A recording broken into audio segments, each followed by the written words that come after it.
Hello all, welcome and welcome back to my YouTube channel. आज के इस video में हम हिंदी का गद्य साहित्य डॉक्टर रामचंद्र तिवारी की पुस्तक से महिला उपन्यासकार से संबंधित प्रश्नों को देखेंगे। और आज ये हमारा आखिरी वीडियो है उपन्यास से संबंधित। अगले वीडियो में हम कहानी का विकास इस सेक्शन को प्रारंभ करने वाले हैं। तो फाइनली हमारा हिंदी उपन्यास का विकास वाला जो सेक्शन है वो कम्प्लीट हो गया। अगर हम खंड विषय सूची की बात करें तो विषय सूची से हमने खंड खंड क हिंदी गद्य का स्वरूप और विकास इस सेक्शन को कंप्लीट कर लिया था। खंड ख हिंदी गद्य की विधाओं का विकास इस सेक्शन को भी हमने स्टार्ट किया है। खंड ख हिंदी गद्य की विधाओं का विकास इस सेक्शन से हमने निबंध साहित्य का विकास इस सेक्शन को कंप्लीट कर लिया है। निबंध साहित्य के बाद हमने हिंदी आलोचना का विकास इस सेक्शन को भी कंप्लीट कर लिया था। हिंदी उपन्यास का विकास इस सेक्शन को हमने प्रारंभ किया था और इस सेक्शन के अंतिम पड़ाव पर हैं हम। आज के इस वीडियो में हमारा ये सेक्शन भी कंप्लीट हो जाएगा। हमने कल जो प्रश्न देखे थे वो देखे थे हमने, एक सेकेंड, हाँ, रजनी गुप्त तक के प्रश्नों को देखा था। आज हम डॉक्टर शरद सिंह से प्रश्नों को देखेंगे और कोशिश करेंगे कि आज के इस वीडियो में ही ये हमारा सेक्शन कंप्लीट हो जाए। ठीक है, कोशिश क्या, आज के ही इस सेक्शन में वो कंप्लीट हो जाएगा। ठीक है, फिर हमारा जो नेक्स्ट टॉपिक होगा वो हिंदी कहानी का विकास से होगा। तो बढ़ते हैं अपने टॉपिक की ओर। तो हमारा आज का टॉपिक है डॉक्टर शरद सिंह से प्रारंभ होगा। शरद सिंह के 4 उपन्यास हैं, जैसे पिछले पन्ने की औरतें प्रकाशन वर्ष 2005, पचकौड़ी प्रकाशन वर्ष 2009, कस्बाई सिमोन प्रकाशन वर्ष 2012 और शिखंडी प्रकाशन वर्ष 2020। पहला प्रश्न है, डॉक्टर शरद सिंह के उपन्यास पिछले पन्ने की औरतें प्रकाशन वर्ष 2005 में किस समाज की स्त्रियों के जीवन और दैहिक शोषण का चित्रण किया गया है? सही उत्तर होगा बेड़िया समाज। संबंधित तथ्य देख लेते हैं। पिछले पन्ने की औरतें इनका पहला उपन्यास है जिसमें बेड़िया समाज की औरतों को केंद्र में रखकर प्रस्तुत किया गया है। बेड़िया समाज की स्त्रियों पर केंद्रित होने के साथ साथ उन सभी स्त्रियों की त्रासद जीवन का भी चित्रण है जो प्रगति की मुख्य धारा से परे हैं, साथ ही पुरुष प्रधान समाज में दैहिक, मानसिक और आर्थिक शोषण की शिकार रही हैं। यह उपन्यास अतीत और वर्तमान की कड़ियों को बड़ी कलात्मकता के साथ जोड़ते हुए पाठक को वहां पहुंचा देता है जहां बेरेनियों के रूप में औरतें आज भी अपने पैरों में घुंघरू बांधने के लिए और अपनी देह का सौदा करने के लिए विवश हैं। इस उपन्यास में लेखिका ने पूरी ईमानदारी के साथ रिपोर्टाज शैली में अपूर्व साहस के साथ चित्रित किया है। अगला प्रश्न है, डॉक्टर शरद सिंह का कौन सा उपन्यास भारतीय कस्बों के पारंपरिक परिवेश में लिव इन रिलेशन की चुनौतियों पर आधारित है? सही उत्तर होगा कस्बाई सिमोन। संबंधित तथ्य देख लेते हैं। कस्बाई सिमोन उपन्यास भारतीय सामाजिक परिवेश में लिव इन रिलेशन को केंद्र में रखकर लिखा गया है। लिव इन रिलेशन महानगरों में एक नई जीवनचर्या के रूप में अपनाया जा रहा है। माना जाता है कि स्त्री इसमें अपनी स्वतंत्रता को सुरक्षित अनुभव करती है। उसे जीवन साथी द्वारा दी जाने वाली प्रताड़ना को सहने को विवश नहीं होना पड़ता है। वह स्वयं को स्वतंत्र पाती है। महानगरों में अपरिचय का वातावरण होता है जिसमें पड़ोसी परस्पर एक दूसरे को पहचानते हैं। कस्बों में सामाजिक स्थिति अभी दूर पारंपरिक है। ऐसे वातावरण में एक स्त्री यदि लिव इन रिलेशन को अपनाती है तो उसे क्या मिलता है और वह क्या खोती है? क्या एक कस्बाई औरत लिव इन रिलेशन में मानसिक सुकून पा सकती है? इन्हीं प्रश्नों के उत्तर के रूप में उपस्थित है इस उपन्यास की नायिका। स्त्री देह है या देह से परे भी कुछ है, यह उपन्यास इस विषय पर लिखा गया है। अगला प्रश्न है, पचकौड़ी उपन्यास की मुख्य विषय वस्तु क्या है? सही उत्तर होगा एक ऐसे युवक और युवती की पर्दे खोलना जो यौन शोषण और देह के मार्ग की नियति से जुड़े हैं। संबंधित तथ्य देख लेते हैं। पचकौड़ी उपन्यास एक ऐसे युवक के जीवन की पर्दे खोलता है जो उस समय यौन शोषण का शिकार बना जब उसे मालूम ही नहीं था जो कुछ उसके साथ घटित हुआ वो क्या था।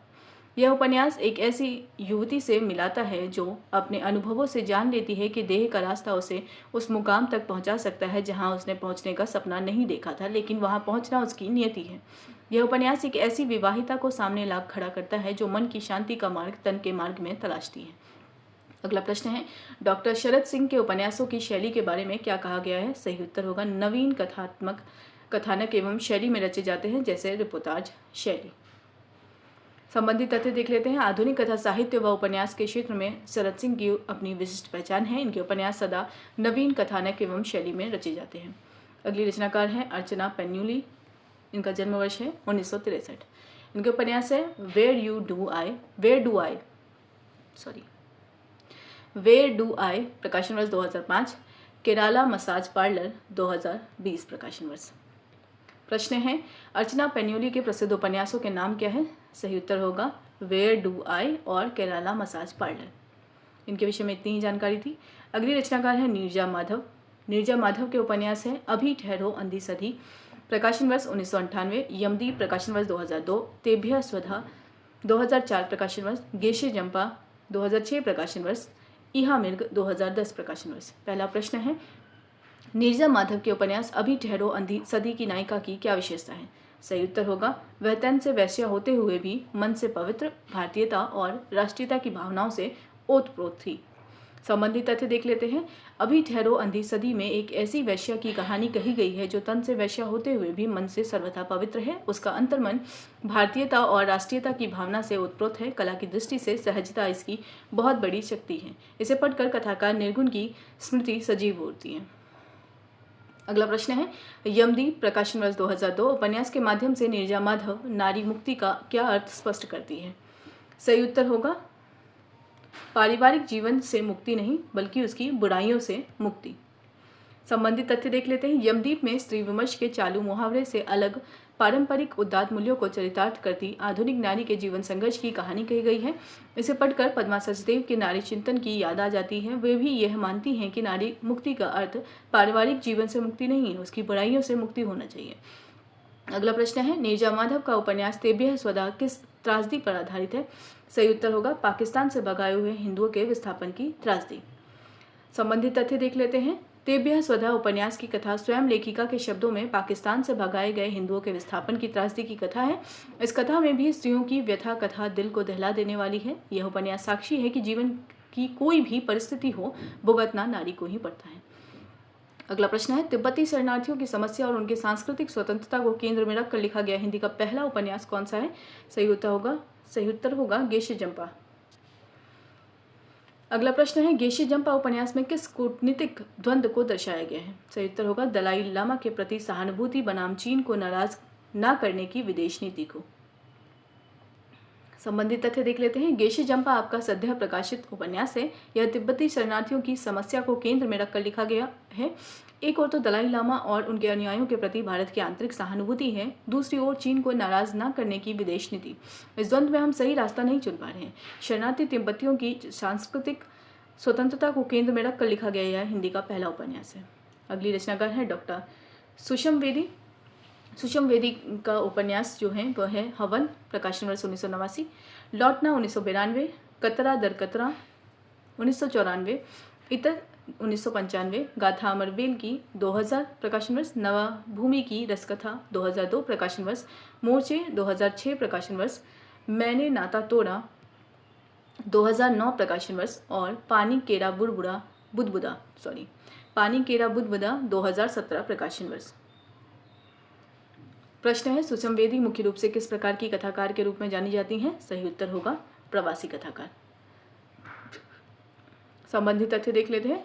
सुषम वेदी एक प्रवासी कथाकार हैं जिन्होंने प्रवासी जीवन में भारतीय संस्कृति के आरोह अवरोह की दशा व दिशा को अपने कथा साहित्य में चित्रित किया है। इनका लेखन अमेरिका में प्रवासी भारतीय समाज के मध्य विशेष रूप से दृष्टिगोचर है। अगला प्रश्न है, सुषम वेदी का प्रथम उपन्यास हवन, प्रकाशन वर्ष 1989, किस देश के प्रवासी भारतीय जीवन की त्रासदी पर आधारित है? सही उत्तर होगा अमेरिका। अगला प्रश्न है, हवन उपन्यास में प्रवासी भारतीयों की किन समस्याओं को प्रमुखता से चित्रित किया गया है? सही उत्तर होगा बेरोजगारी, अकेलापन, मानसिक तनाव और सांस्कृतिक टकराव। संबंधित तथ्य देख लेते हैं। हवन उपन्यास जिसका प्रकाशन वर्ष 1989 है, उनका प्रथम उपन्यास है। यह उपन्यास अमेरिका के प्रवासी भारतीय जीवन की त्रासदी की महागाथा है। इस उपन्यास में अनेक मर्मस्पर्शी मूल्यों व प्रसंगों का टकराव है जो अद्यतन प्रवासी समाज में प्रमुख रूप से उभर कर आए हैं। इस उपन्यास में प्रवास की समस्या, बेरोजगारी, बेहतर जीवन की तलाश, उच्च वर्गीय रहन सहन एवं पिछड़ेपन से छुटकारा पाने की आशा से इस उपन्यास में चिन्हित है। हवन अमेरिका में बस गए प्रवासी भारतीयों का प्रतिनिधि उपन्यास है जो इनके जीवन की घुटन, संत्रास, अवसाद, मानसिक तनाव, अजनबीपन, अकेलेपन, भौतिकवादी संसार में खोखलापन आदि समस्याओं को प्रकट करता है। अगला प्रश्न है, सुषम वेदी के किस उपन्यास में न्यूयॉर्क जैसे महानगर में रहने वाली भारतीय नर्तकी मीरा के संघर्ष और अस्मिता की कहानी है? सही उत्तर होगा लौटना।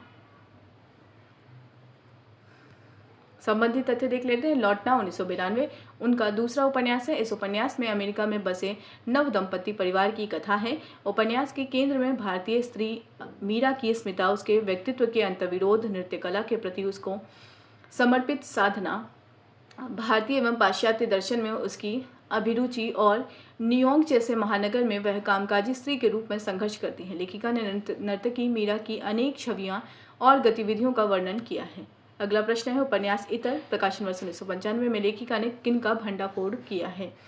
सही उत्तर होगा ढोंगी संत महात्माओं और बाबाओं का। संबंधित तथ्य देख लेते हैं। इतर 1994 उनका चौथा उपन्यास है। इस उपन्यास में अमेरिका में बसे भारतीय लोगों की पृष्ठभूमि पर आधारित है। उपन्यास में तथाकथित संत महात्माओं और बाबाओं का भंडाफोड़ किया गया है, जो अपनी कुटिलताओं से मानवीय दुर्बलताओं का भरपूर लाभ उठाते हैं। इस उपन्यास में सुषम वेदी ने नारी के वजूद को मार्मिक भाव से अभिव्यक्त किया है। नारी के भोलेपन, विश्वासी स्वभाव, ममता भरी छवि को समक्ष लाने का प्रयत्न किया गया है। सुषम वेदी ने अल्पना, अभिषेक, जयंत, विभूति, पिरोनी, निकोल, करण, रूपा माधव आदि चरित्रों के माध्यम से बाबाओं के ढोंग को पर्दाफाश किया है। अगला प्रश्न है नवाभूमि की रसकथा, प्रकाशन वर्ष 2002 में आदित्य और केतकी के प्रेम के माध्यम से क्या संदेश दिया गया है? सही उत्तर होगा प्रेम समर्पण चाहता है और इसमें देश, आयु या बंधन, भाषा बंधन का इसमें देश, आयु या भाषा का बंधन नहीं होता। अगला प्रश्न है नवाभूमि। अगला प्रश्न देखने से पहले तथ्य देख लेते हैं।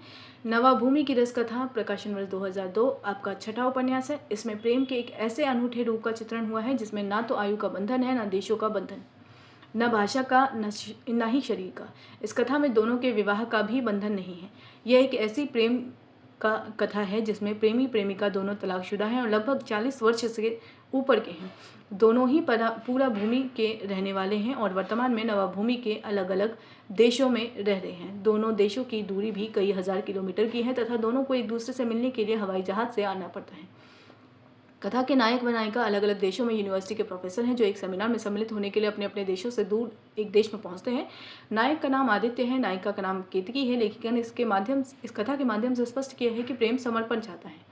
अपने प्रति पूर्ण समर्पण में कमी ही प्रेम में न्यूनता लाती है। अंततः संबंध विच्छेद हो जाता है। सीधी सादी किंतु अनुचित प्रेम कथा इस उपन्यास का प्राण है। प्रेम के विविध रंगी व्याख्या नवाभूमि के जीवन, समाज, संस्कृति, यौन स्वच्छंदता, यौनाचार, प्रेम और आकर्षण प्रस्तुत करने में यह उपन्यास पूर्णतः सफल है। अगला प्रश्न है गाथा अमरबेल 2000 प्रकाशन वर्ष। उपन्यास के विषय में डॉक्टर राम विनय शर्मा का क्या मत है?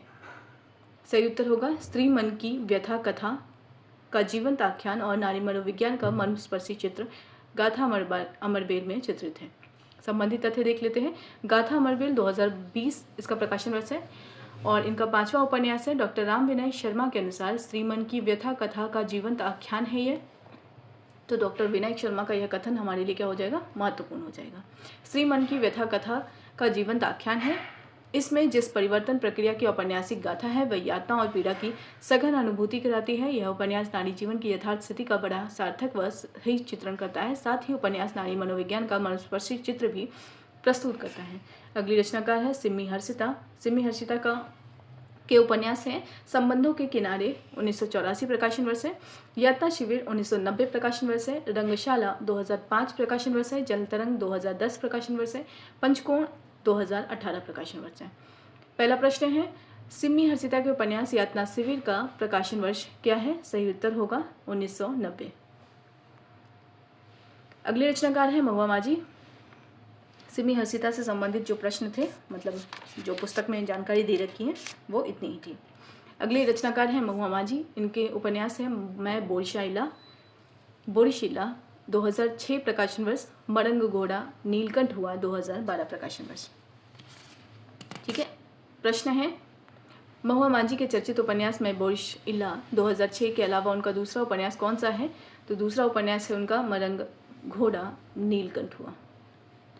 अगली रचनाकार है शुभा वर्मा। शुभा वर्मा के उपन्यास है मुहूर्त का समय है, प्रकाशन वर्ष है इसका 1970, कोलाज 1971, एक औरत की जिंदगी प्रकाशन वर्ष 1978, कोई एक प्रकाशन वर्ष 1978, बीते हुए 1980, फ्रीलांसर 1981, मोहतरमा 1983, अनाम रिश्तों के नाम 1985, हड़ताल 1987, सुभान तेरी कुदरत 1987, उसका हासिल 1992, मकान नंबर 35 1997, कला मठ 1999, कृतिका 2011, मनस्विनी 2012, रिश्तों की सुनामी 2012, साहिल 2014।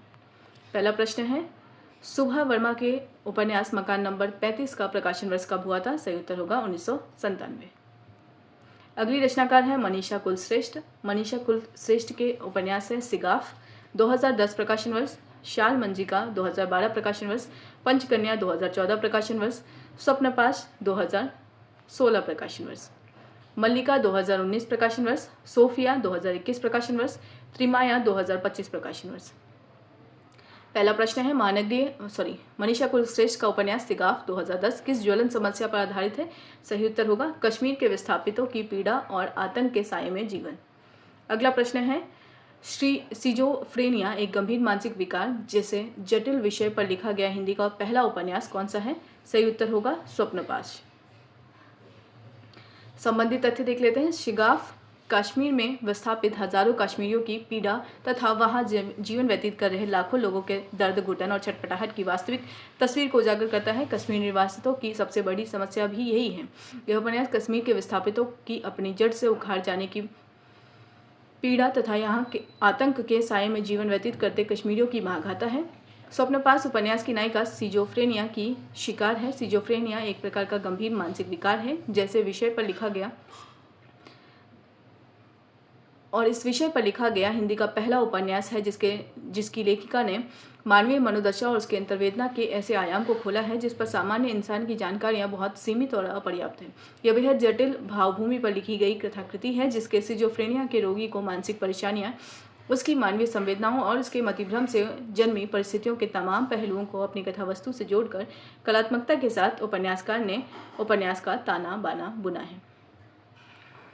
अगला प्रश्न है, मनीषा कुलश्रेष्ठ के उपन्यास मल्लिका का केंद्र बिंदु क्या है? सही उत्तर होगा भारतेंदु हरिश्चंद्र। आधुनिक हिंदी के निर्माता भारतेंदु हरिश्चंद्र की प्रेमिका का जीवन द्वंद्व। संबंधित तथ्य देख लेते हैं। मल्लिका 2019 में प्रकाशित उपन्यास है। आधुनिक हिंदी के निर्माता भारतेंदु हरिश्चंद्र की प्रेमिका मल्लिका के जीवन के द्वंद्व में रखकर मनीषा कुलश्रेष्ठ ने यह उपन्यास लिखा है। अगला प्रश्न है, मनीषा कुलश्रेष्ठ का वह उपन्यास जो वर्ष 2025 में प्रकाशित बताया गया है? सही उत्तर होगा त्रिमाया। अगली रचनाकार है सुजाता। सुजाता का जन्म वर्ष है 1964। इनके उपन्यास हैं 100 साल पहले चंपारण का गांधी प्रकाशन वर्ष 2017, नोआखली 2020 प्रकाशन वर्ष, नीलांचल 2020 प्रकाशन वर्ष, पंडिता रमाबाई 2021 प्रकाशन वर्ष। प्रश्न है, सुजाता द्वारा रचित उपन्यास 100 साल पहले 2017 का उपशीर्षक क्या है? सही उत्तर होगा चंपारण का गांधी।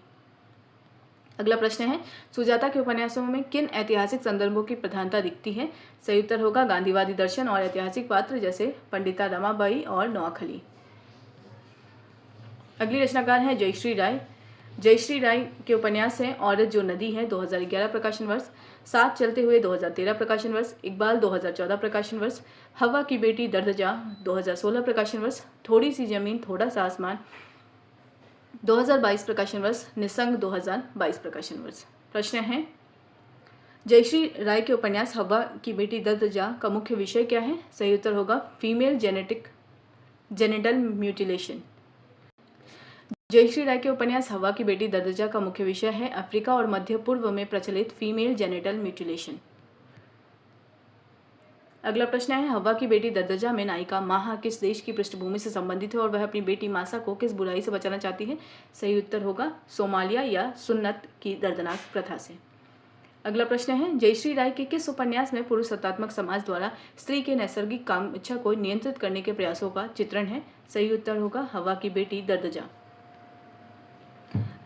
संबंधित तथ्य देख लेते हैं। हवा की बेटी दर्द-जा उपन्यास में लेखिका ने अफ्रीका के 28 देशों के साथ साथ मध्य पूर्व के कुछ देशों तथा मध्य व दक्षिणी अमेरिका के कुछ जातीय समुदायों की बुत्सी स्त्रियों के साथ होने वाली फीमेल जेनिटल म्यूटिलेशन यानी FMG या औरतों की सुन्नत को अपने उपन्यास का विषय बताया है। इस उपन्यास में यह देखने को मिलता है कि किस प्रकार धार्मिक परंपरा के नाम पर यह पुरुष सत्तात्मक समाज एक स्त्री की नैसर्गिक कामेच्छा को नियंत्रित करने के उद्देश्य से उसके शरीर से खिलवाड़ करता है, क्योंकि उसका मानना है कि यौन सुख केवल पुरुषों के लिए होता है, जबकि स्त्रियों के लिए इसका एकमात्र उद्देश्य मातृत्व होना चाहिए।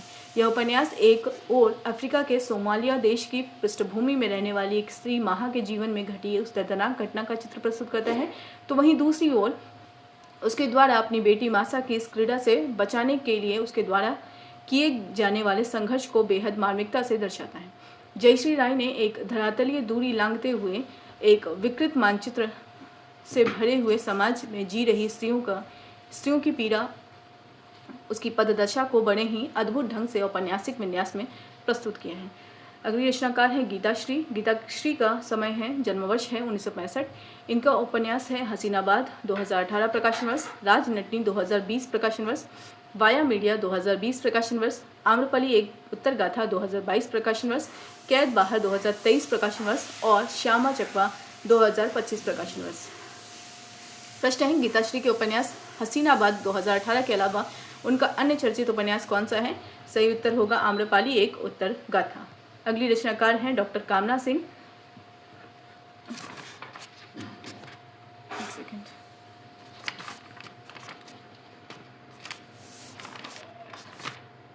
डॉक्टर कामना सिंह के उपन्यास हैं बोल मेरी मछली 2006 प्रकाशन वर्ष, पद्म अग्नि 2019 प्रकाशन वर्ष, गंगा साक्षी है 2020 प्रकाशन वर्ष, लॉकडाउन डेज 2020 प्रकाशन वर्ष, अनलॉक जिंदगी 2021 प्रकाशन वर्ष, सूरज संग बहती नदी 2021 प्रकाशन वर्ष, हम कदम है जिंदगी 2023 प्रकाशन वर्ष, प्रेम गली 2023 प्रकाशन वर्ष, कहानी प्रेम की 2023 प्रकाशन वर्ष। प्रश्न है, डॉक्टर कामना सिंह के किन उपन्यासों में वैश्विक महामारी कोरोना और उसके दौरान उपजी मानवीय स्थितियों का चित्रण है? सही उत्तर होगा लॉकडाउन डेज, अनलॉक जिंदगी और गंगा साक्षी है। ये तीन उपन्यास हैं कोरोना महामारी से संबंधित तथ्य हैं। इनमें लॉकडाउन डेज, गंगा साक्षी है, अनलॉक जिंदगी, हम कदम है जिंदगी वैश्विक महामारी कोरोना को लेकर लिखे गए हैं। इनमें महामारी के दौरान लोगों की मनःस्थिति, शमशान कर्मियों की अहमियत, पूरी दुनिया एकजुटता और मानवता को जीवित रखने वाली कोशिशों का चित्र है। अगला प्रश्न है, डॉक्टर कामना सिंह के किस उपन्यास में इतिहास के माध्यम से समकालीन नारी के संत्रास को अभिव्यक्त किया गया है? सही उत्तर होगा पद्म अग्नि। संबंधित तथ्य देख लेते हैं। पद्म अग्नि में इतिहास के माध्यम से समकालीन नारी के संत्रास की अभिव्यक्ति है। अगला प्रश्न है, कामना सिंह के उपन्यासों प्रेम गली और कहानी प्रेम की में किनके जीवन के विविध रंगों का चित्रण मिलता है? सही उत्तर होगा नारी और थर्ड जेंडर यानी तीसरे लिंग का चित्रण मिलता है।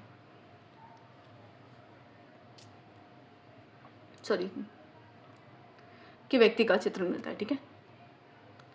संबंधित तथ्य है, प्रेम गली और कहानी प्रेम की के दो खंडों में नारी और थर्ड जेंडर के जीवन के विविध रंगों का चित्रण मिलता है।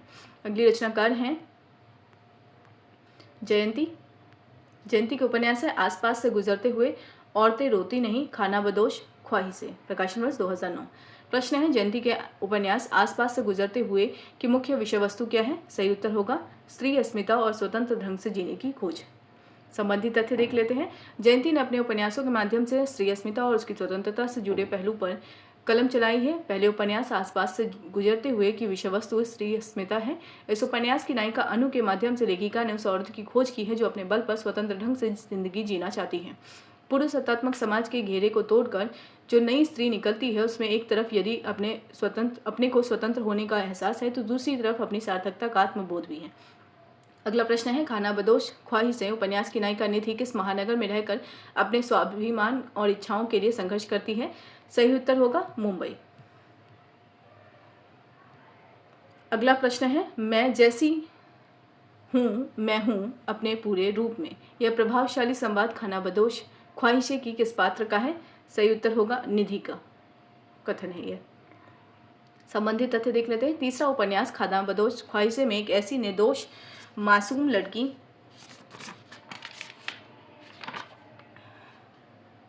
निधि की कहानी है जो जिंदगी अपनी पसंद से जीना चाहती है। निधि एक स्वाभिमानी, पढ़ी लिखी और महानगर मुंबई में जिंदगी जी रही लड़की है। इसके जीवन में नियतिवश 3 पुरुष आते हैं। निधि में पारंपरिक जीवन स्वीकारना वह कहती है मुझे हर कदम पर कहा गया कि हर सामान्य औरत ऐसा ही करती है, परंपरा ढांचे से बंद कर चलती है, इसमें पर इच्छाएं तो भी दफन कर देती हैं।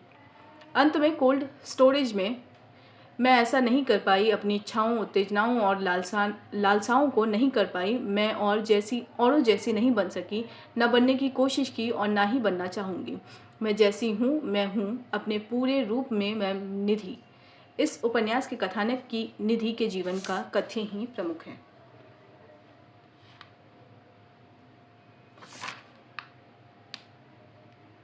ठीक है, अगला और आखिरी प्रश्न है जयंती से संबंधित। जयंती के किस उपन्यास के केंद्र में स्त्री का संघर्ष और उसका शीर्षक यह बताता है कि स्त्रियां अब केवल पीड़ा में डूबी नहीं रहती? सही उत्तर है औरतें रोती नहीं। संबंधित तथ्य है दूसरे उपन्यास औरतें रोती नहीं के केंद्र में भी स्त्री का संघर्ष है। अगली रचनाकार हैं प्रज्ञा, जन्मवर्ष 1971 है। इनके तीन उपन्यास हैं गूदड़ बस्ती, प्रकाशन वर्ष 2017, धर्मपुर लॉज 2020 प्रकाशन वर्ष, कांधों पर घर 2024 प्रकाशन वर्ष। प्रश्न है प्रज्ञा द्वारा रचित उपन्यास कांधों पर घर का प्रकाशन वर्ष क्या है? सही उत्तर होगा 2024। अगली रचनाकार हैं डॉक्टर अल्पना मिश्र। अल्पना मिश्र का जन्म वर्ष है 1969। इनके उपन्यास है अनिहारे तलछट में चमका, अनिहारे, ठीक है, है। अस्थि फूल का समय है 2019। एक बार फिर से देख लेते हैं प्रकाशन वर्ष सबका। अनिहारे तलछट में चमका 2014, अस्थि फूल का 2019, इस जहां में हम 2022 और अक्षी मंच पर स्वबिंब 2023। प्रश्न है डॉक्टर अल्पना मिश्र के उपन्यास अस्थि फूल का प्रकाशन कब हुआ?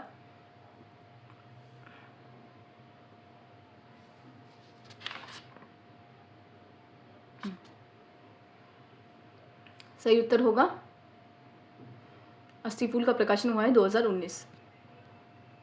अगली रचनाकार है, इनके विषय में इतनी ही जानकारी थी। अगली रचनाकार है रजनी मोरवाल। हमने रजनी गुप्त से संबंधित प्रश्नों को देखा था, ठीक है। तो ये है रजनी मोरवाल। इनका जन्म वर्ष है 1968। इनके दो उपन्यास है गली हसनपुरा और बटन रोज, ठीक है। बटन रोज का प्रकाशन वर्ष 2023 है। प्रश्न है रजनी मोरवाल का वह उपन्यास जो वर्ष 2023 में प्रकाशित हुआ है उसका नाम क्या है? सही उत्तर होगा क्या? बटन रोज। अगला प्रश्न है नीलाक्षी सिंह से। नीलाक्षी सिंह अगली रचनाकार है। 1978 इनका जन्म वर्ष है। इनके उपन्यास का नाम है शुद्धिपत्र, प्रकाशन वर्ष 2006, खेला 2021। बस ये दो ही इनके उपन्यास हैं नीलाक्षी सिंह के। अगली रचनाकार हैं भूमिका द्विवेदी। भूमिका द्विवेदी का जन्म वर्ष है 1987। इनके तीन उपन्यास है 2019 में प्रकाशित किराए का मकान, 2020 में प्रकाशित आसमानी चादर और 2021 में प्रकाशित स्मैक। तो भूमिका द्विवेदी के ये तीन उपन्यास आप याद रखेंगे। अगली रचनाकार है निर्मला भुराड़िया। इनके भी तीन उपन्यास हैं 2004 में प्रकाशित ऑब्जेक्शन मी लॉर्ड, 2013 में गुलाम मंडी और 2023 में जहर खुरानी। अगली रचनाकार है इंदिरा दागी। इंदिरा दागी का जन्म वर्ष 1980। इनके भी तीन उपन्यास हैं हवेली सनातनपुर, प्रकाशन वर्ष 2014, रपटीले राजपथ 2017 प्रकाशन वर्ष, विपशना 2022 प्रकाशन वर्ष, ठीक है। इतनी ही जानकारी पुस्तक में भी दी गई है, उसी अनुसार मैं यहाँ पे आपके सामने तथ्यों को रख रही हूँ, ठीक है। उर्मिला शिरीष, जन्म वर्ष है इनका 1959। उनके उपन्यास है चांद गवाह 2022 प्रकाशन वर्ष, खैरियत है हुजूर 2022 प्रकाशन वर्ष, कोई एक सपना 2022 प्रकाशन वर्ष, चीख, ये भी इनका उपन्यास है। अब हम यहाँ देखें तो ये कुछ महिला उपन्यासकार थीं। इनके अतिरिक्त अगर हम देखें उपर्युक्त महिला उपन्यासकारों के अतिरिक्त उपन्यासकार हैं सारा राय। इनका समय है 1956।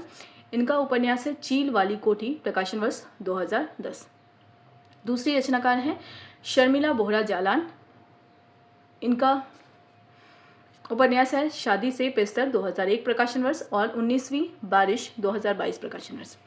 अगली है नीलेश रघुवंशी। इनका उपन्यास है एक कस्बे के नोट्स 2012 प्रकाशन वर्ष, शहर से 10 किलोमीटर 2022 प्रकाशन वर्ष।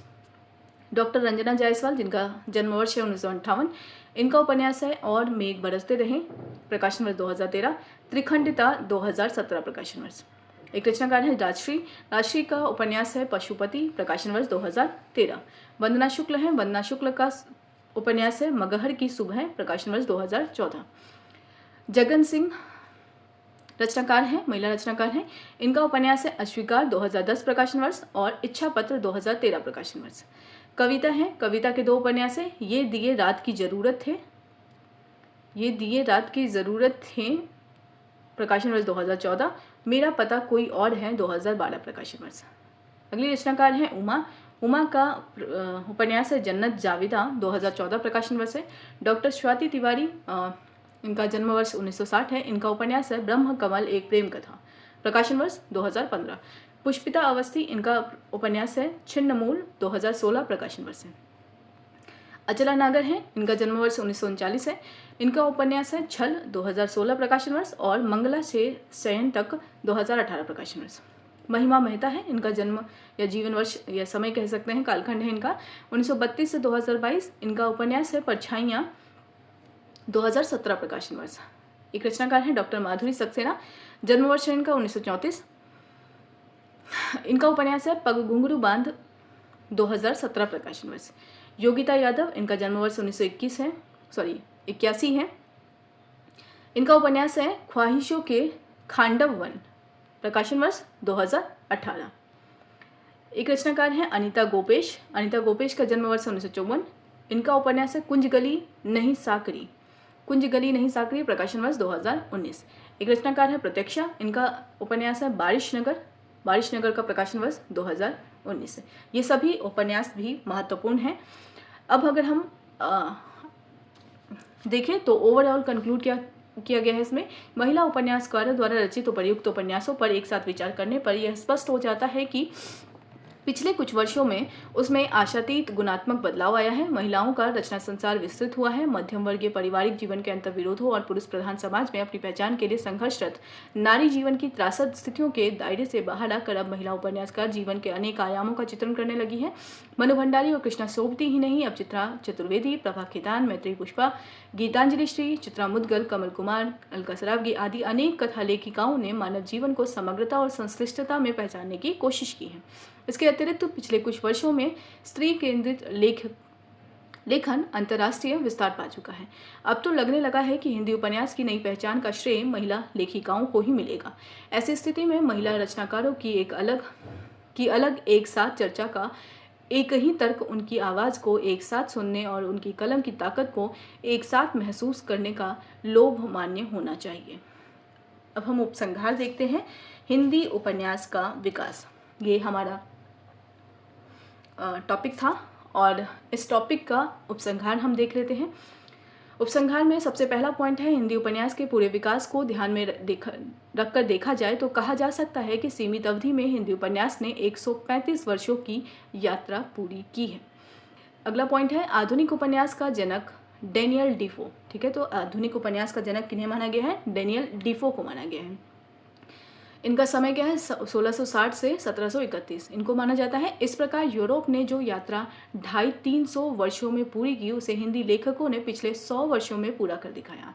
अगला पॉइंट है, आज हिंदी उपन्यास के क्षेत्र में अनेक प्रकार के प्रयोग हो रहे हैं। यद्यपि अभी हम विश्व के श्रेष्ठ उपन्यासों के स्तर से काफ़ी पीछे हैं और यह आशंका भी व्यक्त की जा रही है कि कहीं हिंदी उपन्यास अपना पूरा स्तर प्राप्त किए बिना ही अकाल मृत्यु को प्राप्त न हो जाए। किंतु नई पीढ़ी की उपलब्धियों को देखते हुए यह आशंका निर्मूल प्रतीत होती है। अगला पॉइंट है, आज हिंदी उपन्यास की कथाभूमि काफ़ी विस्तृत और वैविध्यपूर्ण हो चुकी है। संवेदना के स्तर पर भी हिंदी उपन्यास जीवन के अनेक अपरिचित स्तरों को प्रस्तुत कर रहा है। महानगरीय जीवन के अनेक स्तरों, आंचलिक जीवन के अनेक उभरे दबे कोने, निम्न मध्यवर्गीय जीवन की विडंबना, ग्रामीण जीवन के संघर्ष, अवरोध और टूटते बनते रिश्तों, नारी जीवन की यातनाओं और त्रासदियों तथा ऐतिहासिक पौराणिक जीवन की पुनर्व्याख्याओं से समृद्ध होता हुआ हिंदी उपन्यास संभावना के नए क्षितिज का द्वार मुक्त कर रहा है।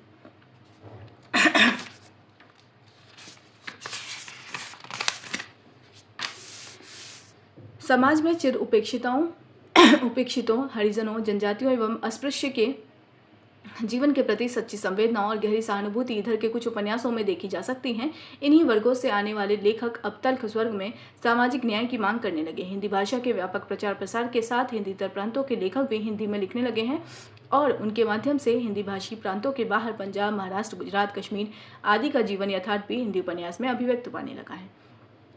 स्वतंत्रता प्राप्ति के बाद विदेशों में हमारा संपर्क बढ़ा है। हमारे शिक्षित युवक अनेक प्रयोजनों से विदेशों की यात्रा करने लगे हैं। हमारे अंतर्राष्ट्रीय संपर्क बढ़े हैं। फलस्वरूप अब हिंदी उपन्यासों में अंतर्राष्ट्रीय परिवेश का चित्रण भी होने लगा है।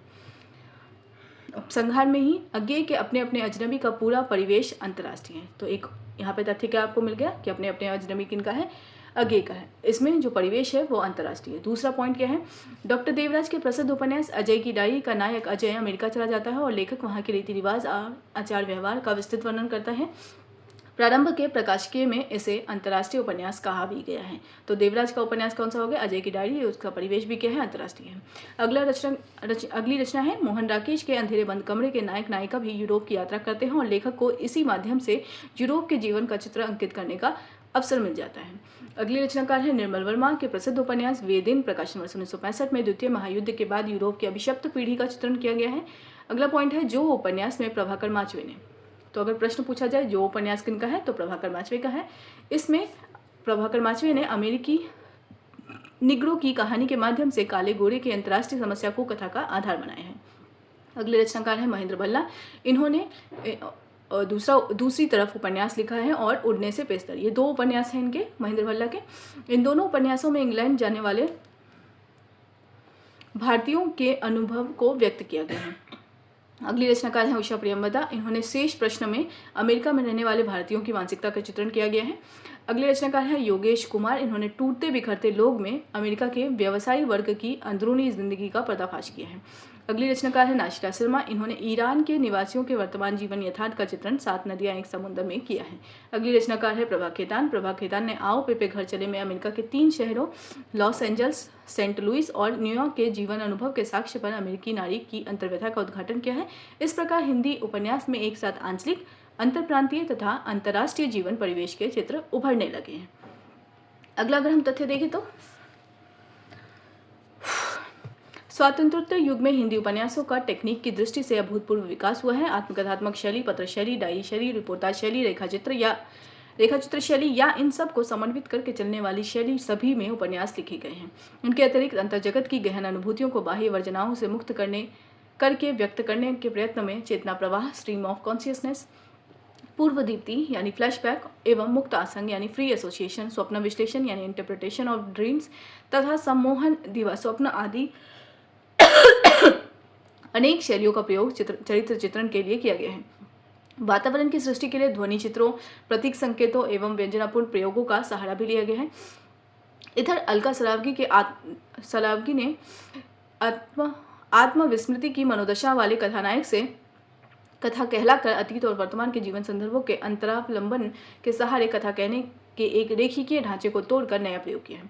काल की व्याप्ति को सीमित करने की दिशा में भी कई सफल प्रयोग हुए हैं। एक दिन की घटना, एक सप्ताह की घटना तथा 12 घंटे की घटना को आधार बनाकर भी उपन्यास लिखे गए। यानी अगर हमें लगता है कि उपन्यास जो है वो एक कालखंड को लेकर ही रचा जा सकता है, तो इस मिथ्या को यानी इस भ्रम को भी उपन्यास सर्जना में तोड़ा गया है। यानी अगर हम देखें तो अश्क का है उपन्यास शहर में घूमता आईना, यह उपन्यास एक दिन की घटना के आधार पर लिखा गया है।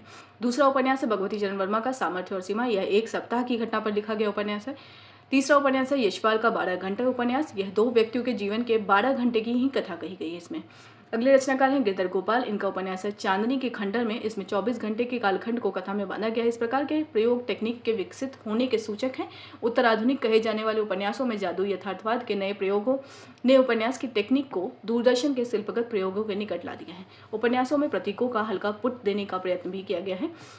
अब अगर हम प्रतीक की बात करें तो प्रतीक में भी देखते हैं लक्ष्मी नारायण लाल के उपन्यास बयां का घोंसला और सांप की संज्ञा प्रतीकात्मक है। इसमें कथानायिका निरी है, सुभागी है, बयां का प्रतीक है और उसे अपना भक्ष्य बनाने वाला समाज सांप के रूप में कल्पित किया गया है।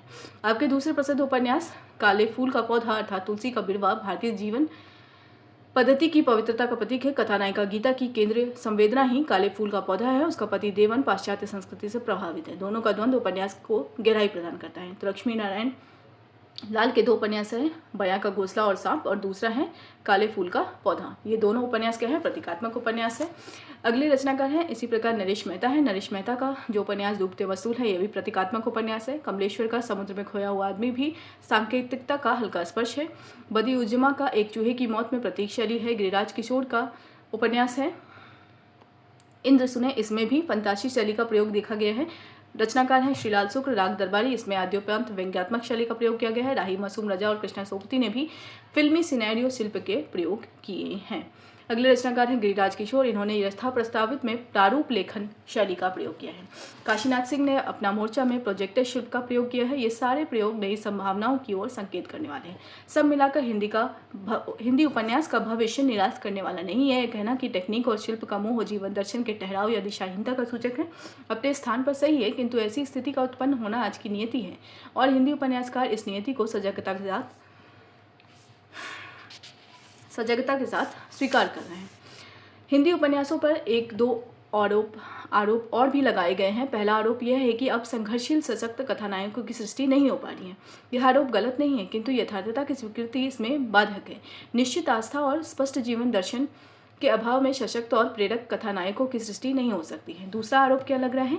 दूसरा आरोप यह है कि नवीन हिंदी उपन्यासों में उस व्यापक मानवीय जीवन संवेदना का अभाव है जो प्रेमचंद के उपन्यासों की विशेषता है। यह आरोप भी बहुत कुछ ठीक ही है, किंतु आज का उपन्यासकार संश्लिष्ट चरित्रों की सृष्टि कर रहा है। ऐसे चरित्र जिनमें दोहरे तीरे व्यक्तित्व हैं। ऐसी स्थिति में भोला भाला सहज मानवीयता से युक्त होरी जैसा चरित्र चित्रित नहीं हो सकता। नए युग को प्राचीन युग की कसौटी पर क्यों कसा जाए?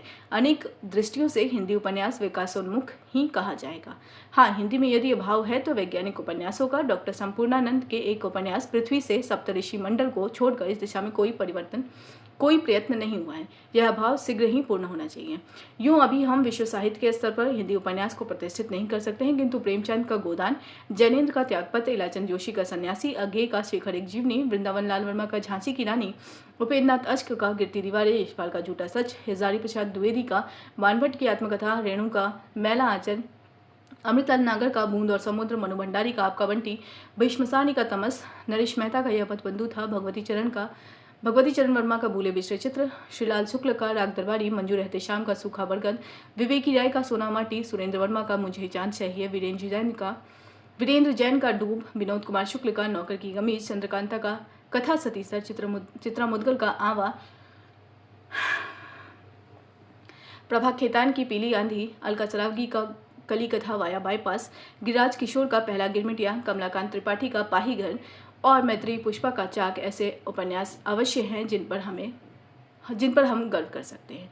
तो यहाँ तक था हिंदी उपन्यास का विकास का उपसंहार और आज हमारा ये सेक्शन कंप्लीट हो गया। हम अगले सेक्शन से प्रारंभ करेंगे हिंदी कहानी का विकास। ठीक है, कहानी का विकास हम अगले सेक्शन से प्रारंभ करेंगे। अगर आपको कहीं दिक्कत आ रही है तो आप उस वीडियो के कमेंट सेक्शन में अपने सवाल को पूछ सकते हैं या डाउट सेक्शन का टाइमर आप ज़रूर बता देंगे। ठीक है, तो फिलहाल इस वीडियो को यहीं पे एंड करते हैं। वीडियो को एंड तक देखने के लिए थैंक यू सो मच।